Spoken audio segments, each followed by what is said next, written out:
नहमदुहु व नुसल्ली व नुसल्लिमु अला रसूलिहिल करीम अम्मा बाद।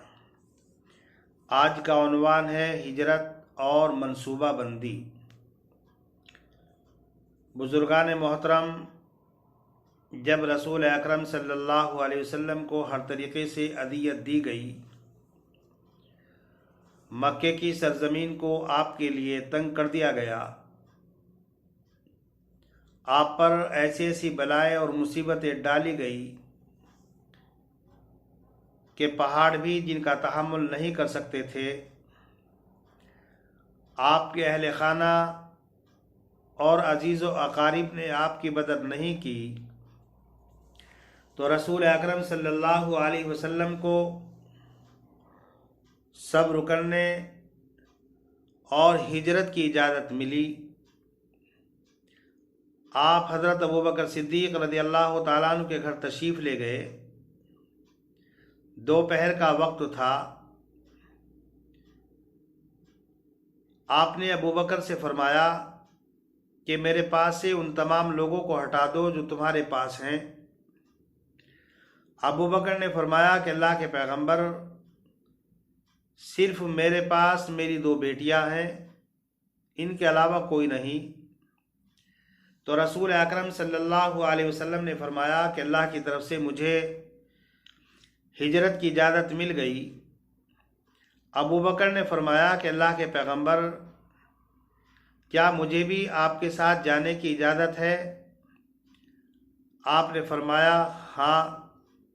हज़रत आयशा रज़ियल्लाहु ताला अन्हा फरमाती हैं कि जब नबी अकरम सल्लल्लाहु अलैहि वसल्लम ने मेरे वालिद मोहतरम अबू बकर से ये कहा कि तुम्हें भी मेरे साथ जाने की इजाज़त है, तो फ़र्त मसरत से और ख़ुशी से इतने रोए कि इससे पहले फ़र्त मसरत की वजह से मैंने आपको इतना कभी रोते हुए नहीं देखा। अहले मक्का को भी एहसास हो गया कि मोहम्मद इब्न अब्दुल्ला और उनके साथी गालिबन मक्का छोड़कर मदीना मुनव्वरा जाने का प्लान बना रहे हैं। तो उन हजरात को परेशानी लाहिक हुई।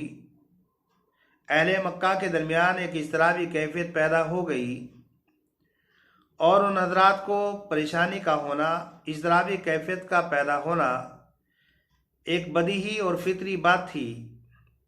वह मोहम्मद इब्न अब्दुल्ला और हजरात सहाबा इकराम के बारे में अच्छी तरीके से जानते थे कि ये लोग बाअखलाक हैं, और अगर मदीना मुनव्वरा चले गए तो मदीना मुनव्वरा के लोग इनके अखलाक से मुतासिर होकर इनके मज़हब को कबूल कर लेंगे। मदीने के अंदर इन हजरात को सियासी ताकत और क़ुव्वत हासिल हो जाएगी, और अहले मक्का का चूँकि कारोबार मुल्क शाम से था, मुल्क यमन से था, और मुल्क यमन और मुल्क शाम जाने का जो रास्ता था वो मदीना मुनव्वरा के करीब से होकर के गुज़रता था। इन हजरात को इस बात का ख़तरा लाहिक हुआ कि अगर मोहम्मद इब्न अब्दुल्ला और उनके साथियों का तसल्लुत मदीना मुनव्वरा पर हो गया, वहाँ के लोगों ने अगर इनके मज़हब को इख्तियार कर लिया, तो शायद हमारी तिजारत बंद हो जाए, हमारा कारोबार ठप हो जाए। इसलिए अबू जहल, जुबैर इब्न मुतइम, नज़र इब्न हारिस, उमैया इब्न खल्फ और दीगर सरदारान कुरैश दारुन नदवा में जमा हुए, और शैतान और इबलीस भी एक बुज़ुर्ग शख्स की सूरत में वहाँ पर आ गया। इन लोगों ने यह मशवरा किया कि इस तहरीक को कैसे ख़त्म किया जाए, मोहम्मद इब्न अब्दुल्ला से कैसे निपटा जाए। इनमें से बाद लोगों की राय ये थी कि मोहम्मद इब्न अब्दुल्ला को एक कमरे में बंद करके लॉक कर दिया जाए। बाद की राय ये थी कि इनको जिला वतन कर दिया जाए। बादों की राय ये थी कि इनके पैरों में जंजीरें और बेड़ियां डाल दी जाए। लेकिन शैतान ने, इबलीस ने हर एक की राय को मुस्तरद कर दिया। आखिर में अबू जहल खड़ा हुआ और उसने कहा कि मेरी राय और मशवरा ये है कि तमाम कबाइल में से एक एक नौजवान को लिया जाए और उस नौजवान के हाथ में तलवार दी जाए تمام قبائل کے نوجوان محمد ابن عبداللہ پر ایک دفعہ حملہ کرے اور محمد ابن عبداللہ کو قتل کر دے۔ ظاہر سی بات ہے کہ بنی عبد مناف تمام قبائل سے قصاص نہیں لے سکتے، زیادہ سے زیادہ دیت کا مطالبہ کریں گے اور تمام قبائل مل کر دیت ادا کر دیں گے۔ ابو جہل کی اس رائے کو ابلیس نے پسند کیا اور اس پر مہر لگا دی۔ یہ مشورہ سن 14 نبوی میں جمعرات کے دن ہوا اور ادھر یہ مشورہ ہو رہا تھا، ادھر اللہ تبارک و تعالیٰ نے حضرت جبرائیل علیہ السلام کو رسول اکرم صلی اللہ علیہ وسلم کے پاس بھیجا اور پوری صورتحال سے مطلع اور باخبر کر دیا۔ وَإِذْ يَمْكُرُ بِكَ الَّذِينَ كَفَرُوا لِيُثْبِتُوكَ أَوْ يَقْتُلُوكَ أَوْ يُخْرِجُوكَ وَيَمْكُرُونَ وَيَمْكُرُ اللَّهُ وَاللَّهُ خَيْرُ الْمَاكِرِينَ۔ حضور اکرم صلی اللہ علیہ وسلم دوپہر کے وقت میں ابو بکر صدیق رضی اللہ تعالیٰ عنہ کے گھر گئے۔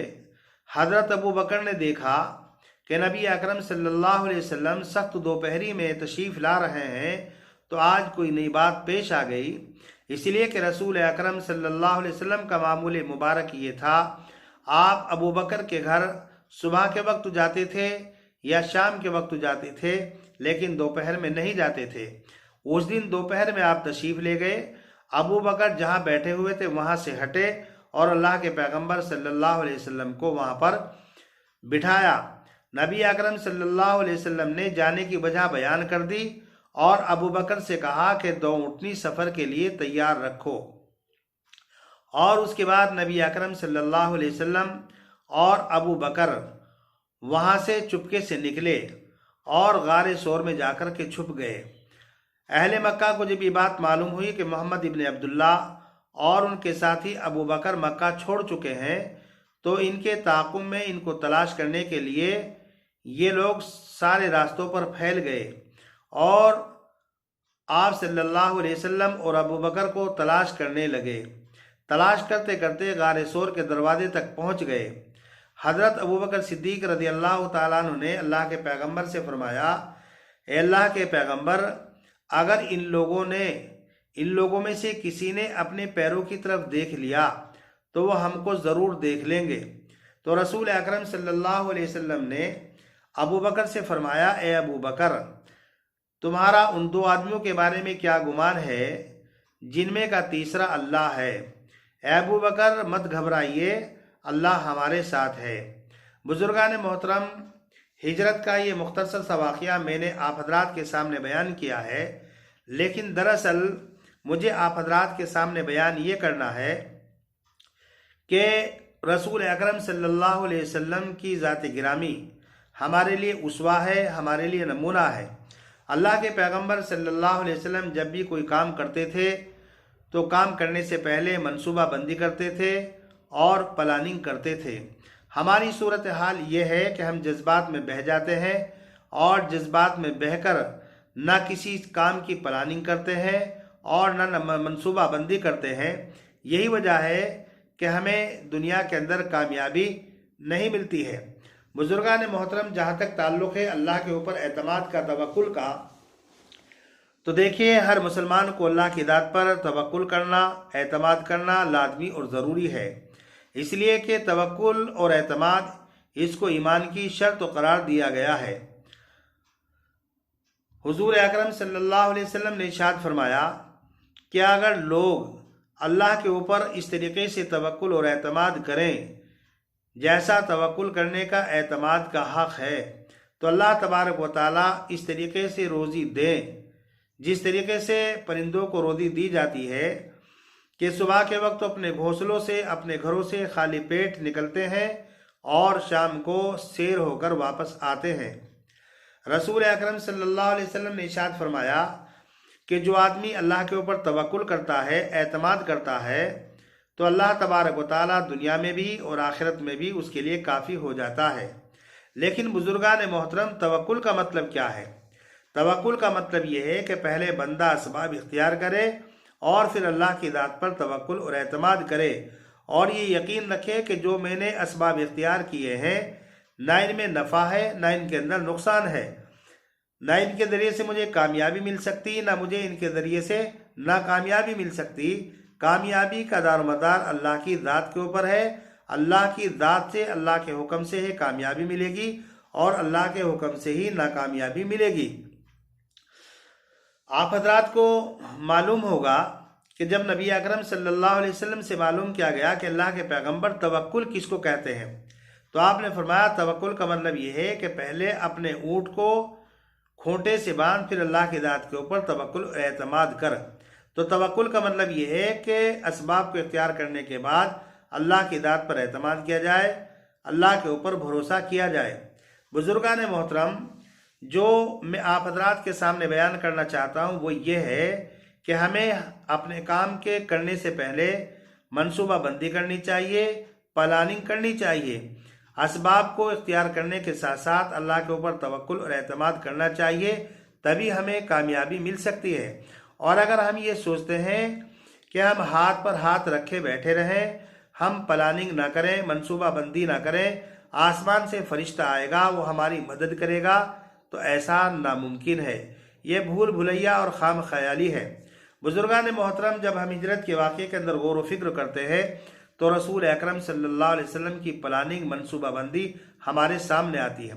سب سے پہلے پلاننگ تو یہ ہے کہ رسول اکرم صلی اللہ علیہ وسلم حضرت ابو بکر کے یہاں صبح کے وقت جاتے تھے یا شام کے وقت جایا کرتے تھے، لیکن جب آپ کو ہجرت کی اجازت ملی تو رسول اکرم صلی اللہ علیہ وسلم سخت دوپہری میں تشریف لے گئے۔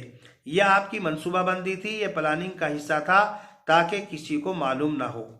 پھر رسول اکرم صلی اللہ علیہ وسلم نے حضرت ابو بکر سے یہ فرمایا کہ سفر کے لیے 2 اونٹنی تیار کر لو۔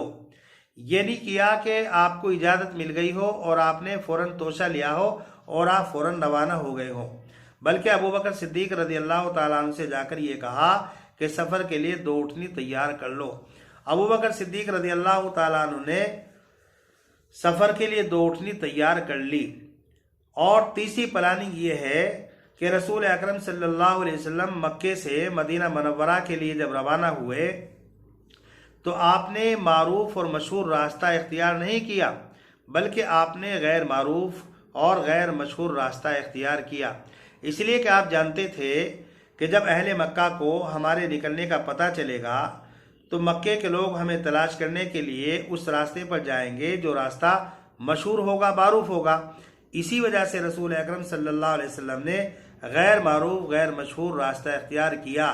یہ آپ کی منصوبہ بندی کا ایک حصہ تھا، پلاننگ کا ایک حصہ تھا۔ آپ کو معلوم ہوگا کہ رسول اکرم صلی اللہ علیہ وسلم جب مکے سے نکلے ہیں تو آپ نے ایک ایسے شخص کو ساتھ لیا ہے جو مدینہ منورہ کا راستہ جانتا تھا، جو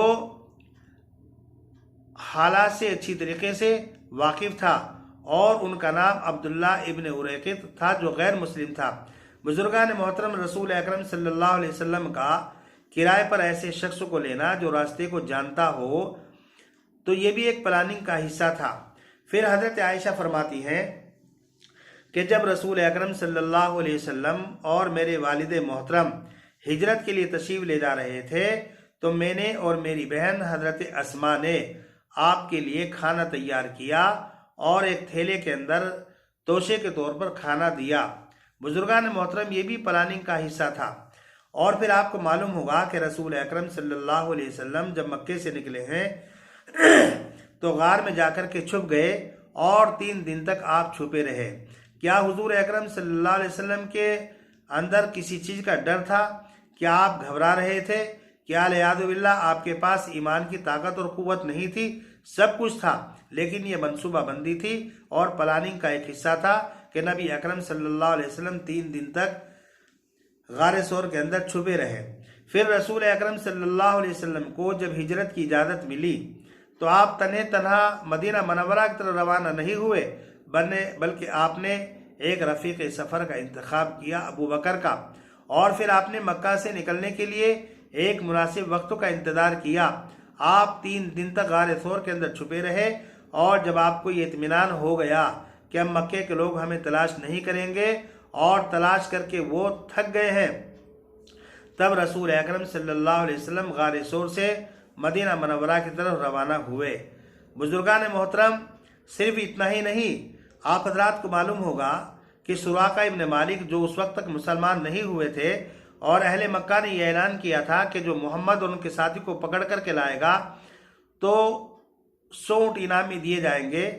तो 100 ऊँटों के इनाम के लालच में सुराका इब्न मालिक तलाश करता हुआ नबी अकरम सल्लल्लाहु अलैहि वसल्लम के करीब पहुंच गया।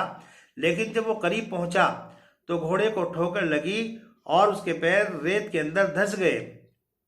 उसको मालूम ये हो गया कि वाकईतन ये अल्लाह के नबी हैं और जो मैं चाहता हूँ वो कभी हासिल नहीं हो पाएगा। रसूल अकरम सल्लल्लाहु अलैहि वसल्लम से उन्होंने दरख्वास्त की कि मेरे लिए कुछ लिख दीजिए और अगर आप मुझे कुछ लिख कर के देंगे तो मैं गद्दारी नहीं करूँगा और जो इस रास्ते पर आपको तलाश करने के लिए आएगा मैं उनको भी रोकने की कोशिश करूँगा। रसूल अकरम सल्लल्लाहु अलैहि वसल्लम ने अबू बकर से कहा कि कोई हड्डी या कोई कागज़ वगैरह या कोई पत्ता वगैरह लो और इनको लिख करके दे दो। लिहाजा उनको लिख करके दे दिया गया और वो वापस वहाँ से आ गए। बुजुर्गान मोहतरम, देखे रसूल अकरम सल्लल्लाहु अलैहि वसल्लम ने उनको लालच दिया और वो लालच की वजह से वापस आ गए। और जो आदमी उस रास्ते पर जाते हुए मिला तो सुराका इब्न मालिक ने कहा कि मैं दूर तक मोहम्मद इब्न अब्दुल्ला को तलाश करके आया हूँ, लेकिन इस रास्ते पर वो मुझे कहीं नहीं मिले, वापस चलो। बुजुर्गान मोहतरम, बयान करने का मकसद ये है कि हम मुसलमान हैं। रसूल अकरम सल्लल्लाहु अलैहि वसल्लम की ज़ात गिरामी हमारे लिए उसवा हसना है। तो हमें चाहिए कि जैसे रसूल अकरम सल्लल्लाहु अलैहि वसल्लम किसी काम के करने से पहले मनसूबा बंदी करते थे, प्लानिंग करते थे, अल्लाह की दात पर एतमाद और तवक्कुल करते थे, ऐसे ही हमें भी चाहिए कि हम असबाब को इख्तियार करें, प्लानिंग करें, मनसूबा बंदी करें और अल्लाह की दात के ऊपर तवक्कुल और एतमाद करें। अगर हम लोग ऐसा करेंगे तब जाकर हमें दुनियावी और उखरवी कामयाबी हासिल हो सकती है। फिर बुजुर्गान मोहतरम, हिजरत के अहदाफ और अगराद व मकासिद क्या थे? देखिए, रसूल अकरम सल्लल्लाहु अलैहि वसल्लम जब मदीना मनव्वरा पहुँचे, अंसार मदीना ने आपका इस्तकबाल किया और आपके साथ में वफादारी की, पूरी वफादारी का सबूत दिया और रसूल अकरम सल्लल्लाहु अलैहि वसल्लम और हजरत सहाबा किराम जो मक्के से मदीना मनव्वरा तशरीफ ले गए, उनके लिए हर तरह के इंतजामात उन लोगों ने किए। लेकिन रसूल अकरम सल्लल्लाहु अलैहि वसल्लम ने सबसे पहले वहाँ जा कर के मस्जिद की बुनियाद रखी। इससे ये पता चलता है कि एक मुसलमान की ज़िंदगी में मस्जिद की क्या अहमियत है और क्या मकाम है। फिर मस्जिद की बुनियाद रसूल अकरम सल्लल्लाहु अलैहि वसल्लम ने क्यों रखी? एक तो इस वजह से कि ताकि बंदों का और अल्लाह का राब्ता कायम रहे, मखलूक अपने खालिक से मरबूत रहे, जुड़ी रहे। दूसरा मकसद ये था कि ताकि दावत के उमूर को अंजाम दिया जा सके और दावत इल्लाह के फरीदे को कामिल और मुकम्मल तरीके पर अंजाम दिया जा सके। और तीसरा मकसद बुजुर्गान मोहतरम ये था ताकि मुसलमानों को अपनी जान और अपने दीन पर तहफ़्फ़ुज़ हासिल हो जाए।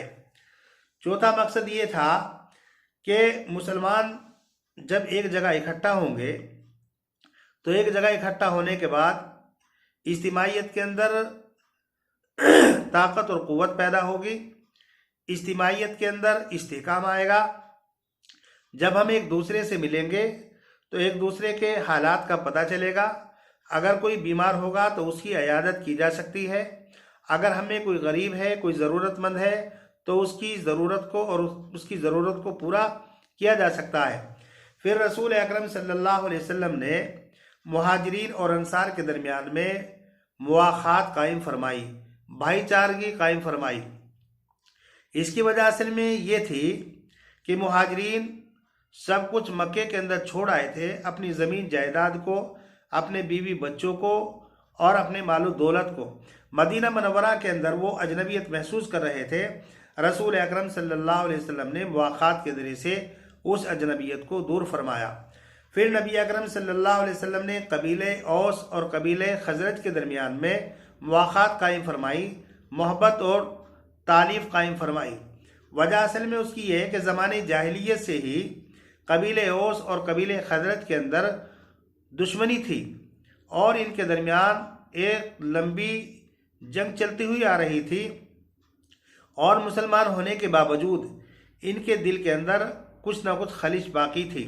तो रसूल अकरम सल्लल्लाहु अलैहि वसल्लम ने इनके दरमियान तारीफ कायम फरमाई ताकि इनके दरमियान में जो कीना है, जो बुग़्ज़ है, जो इनाद है, जो दुश्मनी है, वो सब ख़त्म हो जाए।